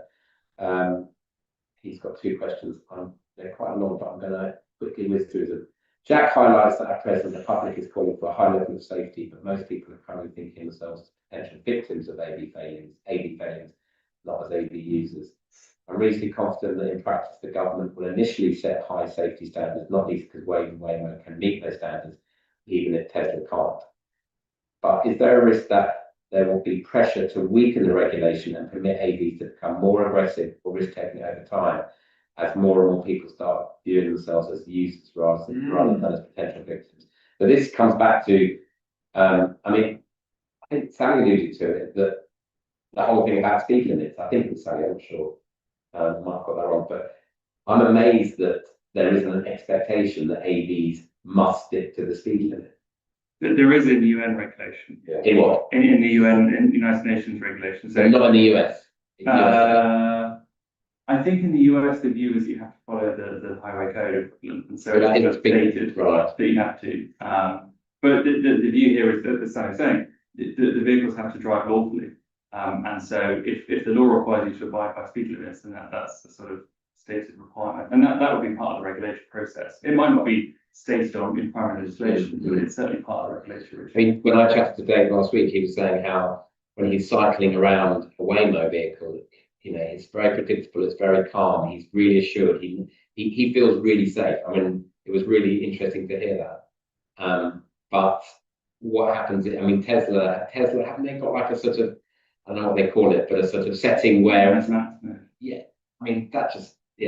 So is there any possibility that Waymo might diverge from your current, the current status quo that Dave finds very reassuring? I think we've built a strong profile as a safety conscious company, and so taking a different approach would be quite contrary to our historic approach. I think that's probably as much acrobatics I can do. I would make two quick ones. One is, the hope has to be improvements in safety over time, as we've seen through, even if the bar is seen as high at the moment, right? Through incident reporting, crash investigation, just like with air travel, the hope would be that you massively improve system safety. But improving system safety over time may put pressure on pedestrians and cyclists, right? Because as these things become more popular, there may be pressure on, as there was when cars become more popular, right, to move pedestrians and cyclists into their own safe spaces. So then it starts to get political then, and it also starts to get political when there is a potential lobby of AV users who start to fight for their rights. And we've seen this play out in, for example, how road safety has been distributed variably according to drivers or potential victims of SUVs, right? Passengers of SUVs have become much safer. Pedestrians, according to some measures, have become more endangered by those sorts of things. So it's a really interesting question. It could go in all sorts of ways. I think regulators should certainly be fighting for improvements through things like data sharing, crash investigation, getting companies to cooperate with each other so they're all learning from each other, and that's. I would say on the face of the act, it's a challenge. Section 2, I think it does require. It's on section 2, sorry, but it's on the. It certainly has a detail. There is a requirement that it's sort of stated there that there has to be an improvement in overall road safety, and that vehicles have to drive better than cabin comfort drivers. So there is a kind of dare I say legal fallback that ultimately the Act does set quite a high standard actually, and you can't avoid that without amending the Act, and it is quite difficult to amend primary legislation. So there is that at least. But I do think maybe in future, if more and more AVs, if the majority of vehicles, yes, were AVs, I think some people think that we have speed limits because we as humans need the processing time to see that something ahead is slowing down and stopping, and we need that time to react and apply the brakes. And AV is not going to need nearly as much time. So there's this argument that if it was all AVs on the road, they could be going faster. And I do worry about that. One of the first meetings I had with the Law Commission, they were thinking about this question: should we restrict AVs to the speed limit? And some of them were trying to argue that we shouldn't. Yeah. And that it's dangerous to force vehicles. Who was arguing? Some individual Lawyers within the law, so their team of lawyers. I think they're playing devil's advocate. Well, they were arguing that sometimes unsafe to stick to the speed limit. That this is how people think about driving. experts, Jack. Quite a few of your experts were kind of along that line. Well, this is why I think it's worth testing, right? Because this sort of mode of thinking is part of this. Well, if only we could rationalise the roads, right? Get the less predictable people away, and then everyone. If I could add, one of the impacts of requiring AVs to obey the speed limit is it forces other drivers to also obey the speed limit. On a narrow road, you go as fast as the slowest car. And if you have some AVs on there driving no faster than the speed limit, that slows everybody down. It makes it much safer. Yeah, the Mayor of Phoenix talked about her view that, Waymos do act as a sort of traffic calmer. Obviously, it's sort of one person saying that, but there are options. I bet there's plenty of Phoenix drivers going absolutely furious. Well, I'm speaking to the equivalent of PHV drivers in San Francisco. Yeah, a lot of them hate Waymos because they follow I think 25 miles an hour in some places. Yeah, rather than 20. But Okay, last question. An interesting one. It's another one from Roger. Picking up Jack's point, the question isn't when, but where will we see AVs? Could I ask what it is that AVs can't yet do? E.g., can they handle snow or thick fog? Where someone has set up car parking in a field, can they do that? And how close are we to being able to overcome whatever limits we've still got, to the point where it really will be possible to have AVs with no steering wheel and no need for a user in charge? I would say never. Right, there will always be some circumstances that robots can't handle.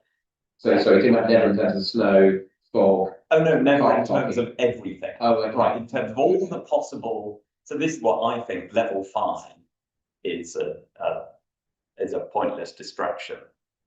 Right, that these things will always be conditional.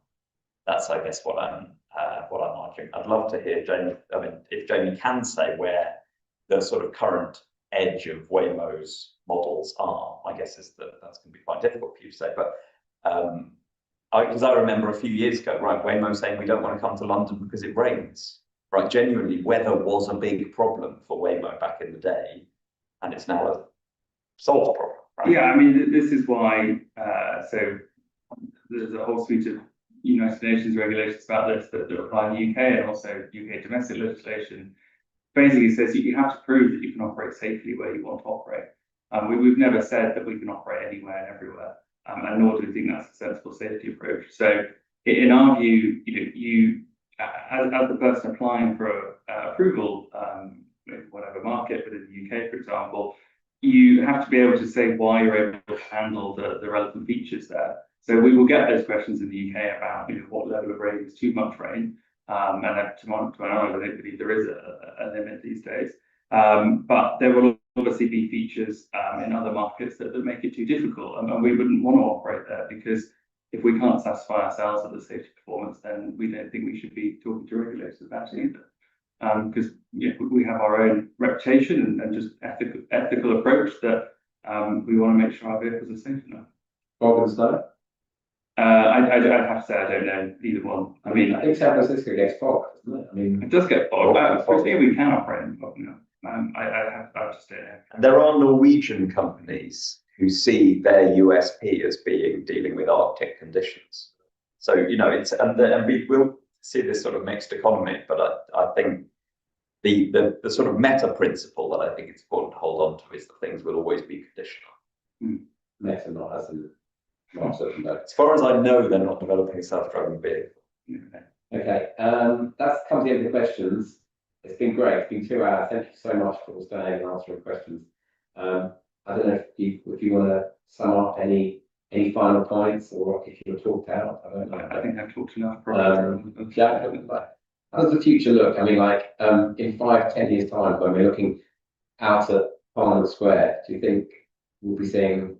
I've been saying to a lot of journalists recently that I don't do predictions. Isn't that in your title? Okay, so no predictions. Thank you very much, everyone. Our next meeting is on the 18th of May, and it's about active travel ambassadors. It's an in-person meeting only, and I will send out information about that nearer to the time. But thank you very much for the 11 hardy souls who stayed on right to the end of the meeting. Thank you for inviting me to join you. Appreciate it.